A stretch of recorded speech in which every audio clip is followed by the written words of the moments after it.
Hello gamers, my name is KK and today we are beating Spillway CHIMPS. It's gonna be a very easy tutorial. I think players of all skill levels will be able to get this map blackboarded, no problems.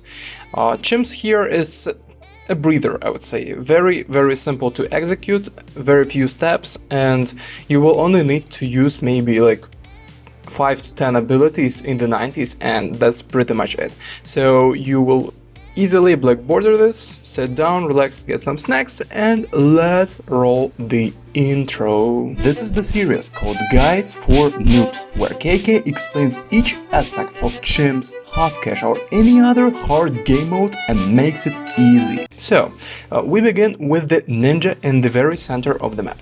First upgrade path is gonna be 001. Because we need the Seeking Shuriken in order to prevent the leaks. Next, we will upgrade the 101 upgrade path to increase the range and the attack speed.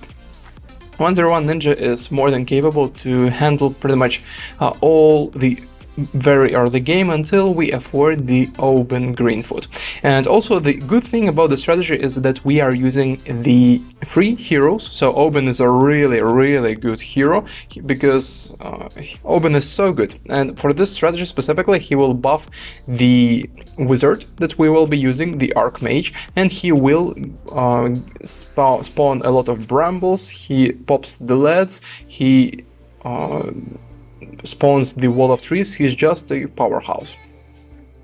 So you want to place the Omen to the right, slightly above the red button you can see on the gate, just maybe like a few pixels higher. Not as important of a detail, but it would be good for you. Next, we upgrade the ninja to 201, and we will later on follow it up to with the 401 ninja, so Bloon Jitsu all the way. And what about the abilities of Oben? You just use them all the time. Level 3 ability specifically. Level 10 ability, you won't have to use it all the time, because if it spawns in the correct position, it should stay this way. As simple as that. I know that you might be thinking that LEDs are gonna be a problem and maybe we need to ulk above the ninja, but on this map specifically we cannot. We only have the space for just one small hitbox tower in the center of the map. How do we get over this, and how do we deal with LEDs? Oben. Oben is the answer, and it will be very simple for us to destroy everything. You just put him on strong, and when you set him on the strong targeting priority, you just chill. After that, on node 29, as you can see, I placed the Alchemist. Alchemist is set on strong and is gonna be 200. And next step will be the Wizzy Boy. Wizard is gonna go right underneath the Alchemist. Wizard eventually is gonna become 501, but before round 40 we need to upgrade it to 301. After that we will be upgrading the Alchemist. Pretty straightforward. What about the MOAB? MOAB usually is pretty difficult, especially if you don't have the Alch buff ninja. Here we will deal with it just fine. So what you need to do is you need to spawn the brambles of Oben on round 39, ideally in the beginning of this round. And then on the round 40 you spawn the second set of brambles, which ensures your victory. However, even with one set of brambles you will be fine and you will be chilling. Boom, as you can see, no problems. I also upgraded the crosspath for the Alchemist 320. Now we're saving up for the Arcane Spike. Same thing, very straightforward, Arcane Spike really good, and you will not have any problems with the balloons or blimps up to this point. Arcane Spike is afforded, and next step is for us to worry about the round 63. What do? We upgrade the Alchemist to tier 4, we place the village 200, and then we upgrade it to 220, so the Camo Jungle Drums village. And after that we will afford the mortar, the big one. in order to deal with the ceramics. You might guess, but the big one and the biggest one both are exceptionally good tiers against the ceramics. And on this type of the maps where you have these circles, it is just the ideal tower to use to destroy pretty much everything. Even though the big one and the biggest one don't have the biggest damage, they have a really big area damage. So you can just damage everything in the center at the same time with each shot. And as you can see, round 63 is a breather. You can just and cycle through this. Boom. Next, we are saving up for the Archmage. So the current setup, we have the Alchemist 420, 401 Wizzyboy, 220 Village, and the big one.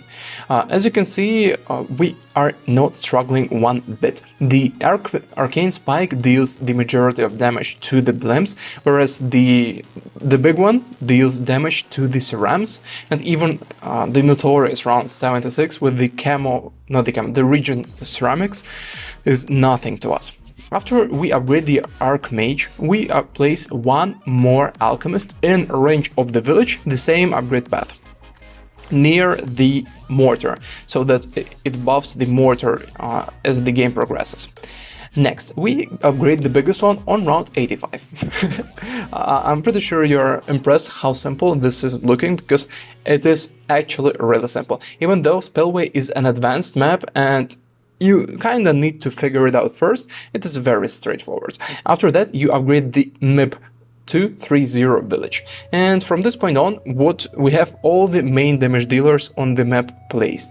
Now we need a few abilities. First, we afford the Overclock Engineer, 040. You wanna place him in range of the village just so that he deals a few extra pops to the Blimps.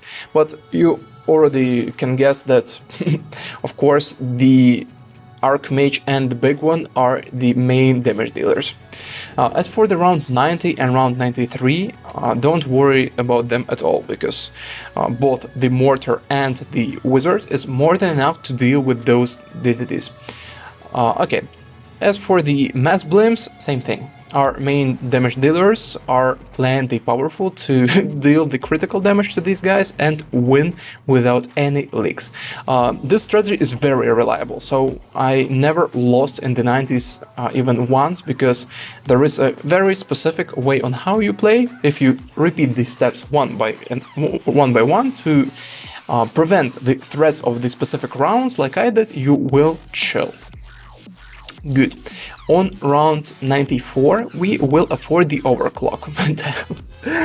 How simple was it to kill these DDTs? Also, you can use the Wall of Trees of Oben to catch the DDTs inside it, on both round 90 and 93, if you are not confident in your setup. Good. We afford the Overclock. When you get the Overclock, you want to overclock the Mortar most of the time. But here on round 94, we don't need to overclock anything, pretty much. After the overclock, we place the Ninja. Ninja, same thing, in range of the village and Oben ideally to deal a few more pops. And Ninja is gonna be 040. When you see the DDTs on round 95, you use overclock on the Mortar. Boom. As simple as that. You don't need the Sabotage for round 95, you don't need anything. Just overclock the Mortar and you win. That's so lame, but yet so funny. Okay, next step is to place another Sabo. For the round 96, you wait until you destroy the first wave of the BFBs, and after that you will use the Sabotage. And right now. After that, you use the Overclock on the Mortar once again.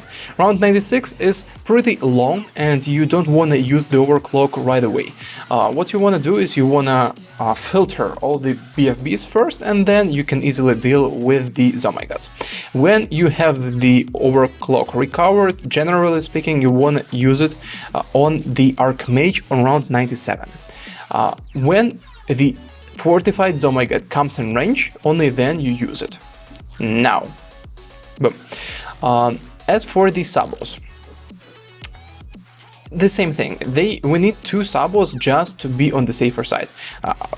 You could even do this with just 1 sabo, but I want to make the very reliable tutorial for you. So we have 2 sabos and overclock around 98. For the round 98, we wanna use the overclock as soon as the Zomegas reach the center compartment. Also, we will use the sabo right after the overclock, and this will be more than enough to deal with the whole round 98. Don't use the second sabo though. The second sabo is gonna be used on round 99, and it will ensure that you don't die to the freaking fortified DDTs. Now, as soon as you see the DDTs, you use it. And then you overclock the mortar once more. I tried to overclock the wizard, but it could be shaky. Just overclock the mortar and chill. While we were doing all of this, we upgraded the 040 submarine. As you can see here, we need to catch a very precise timing. Do not use the submarine's ability until the point I will show you right now.